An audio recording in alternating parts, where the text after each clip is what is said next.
क्रोध व अपमान। एक गांव के निकट एक महान ऋषि रहते थे। वो अब वृद्ध हो चुके थे और अपने आश्रम में शिक्षा देते थे।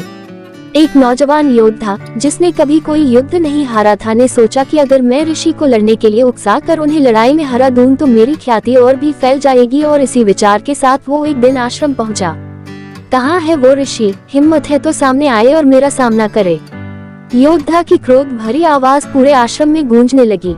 देखते देखते सभी शिष्य वहां इकट्ठा हो गए और अंत में ऋषि भी वहीं पहुंच गए। उन्हें देखते ही योद्धा उन्हें अपमानित करने लगा। उसने जितना हो सके उतनी गालियां और अपशब्द ऋषि को कहे, पर ऋषि फिर भी चुप रहे और शांति से वहां खड़े रहे। बहुत देर तक अपमानित करने के बाद भी जब ऋषि कुछ नहीं बोले तो योद्धा कुछ घबराने लगा।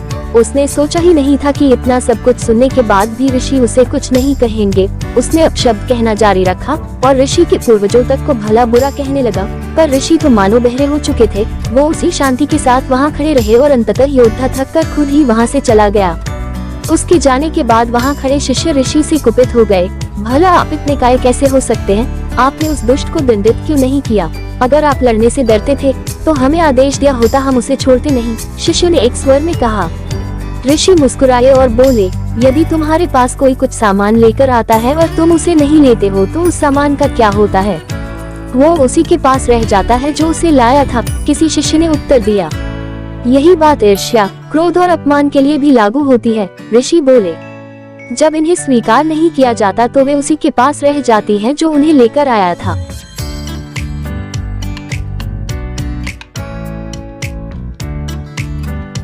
शिक्षा। कोई अगर किसी का अपमान करे तो उसे बोलना उचित नहीं होता। अगर बोलता है तो झगड़ा बढ़ेगा, अगर नहीं बोलेगा तो सामने वाला खुद वहां से निकल जाएगा।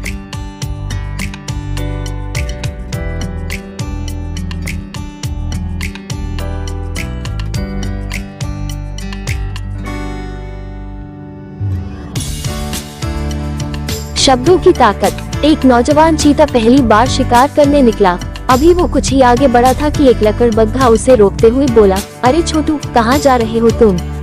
मैं तो आज पहली बार खुद से शिकार करने निकला हूँ। चीता रोमांचित होते हुए बोला। हाँ हाँ हाँ, लकड़बग्घा हंसा। अभी तो तुम्हारे खेलने कूदने के दिन हैं। तुम इतने छोटे हो, तुम्हें शिकार करने का कोई अनुभव भी नहीं है। तुम क्या शिकार करोगे?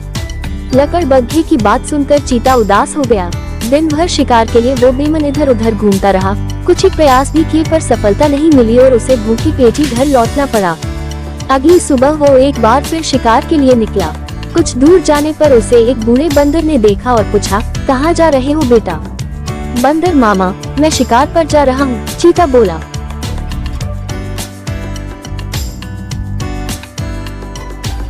बहुत अच्छे, बंदर बोला। तुम्हारी ताकत और गति के कारण तुम एक बेहद कुशल शिकारी बन सकते हो। जाओ, तुम्हें जल्द ही सफलता मिलेगी।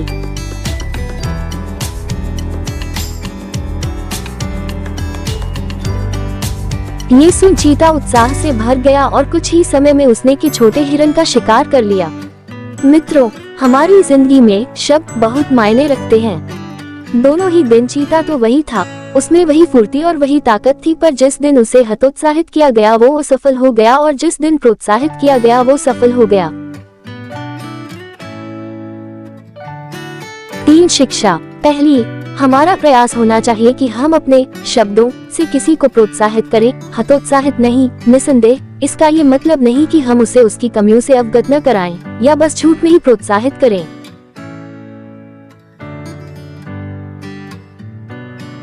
दूसरी, हम ऐसे लोगों से बचें जो हमेशा नेगेटिव सोचते और बोलते हो और उनका साथ करें जिनका दृष्टिकोण सकारात्मक हो।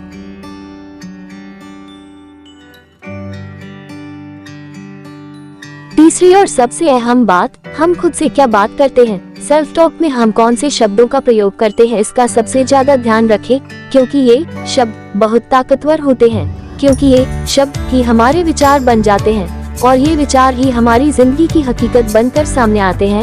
इसलिए दोस्तों, शब्दों की शक्ति को पहचानिए, जहाँ तक हो सके सकारात्मक शब्दों का प्रयोग करिए। इस बात को समझिए कि ये आपकी जिंदगी बदल सकते हैं।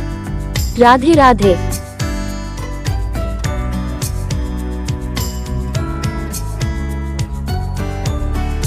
सत्य सनातन धर्म चैनल को लाइक, शेयर करें और सब्सक्राइब करके बेल आइकन को जरूर दबाएं, जिससे हमारी वीडियो आपके पास सबसे पहले पहुंचे। धन्यवाद।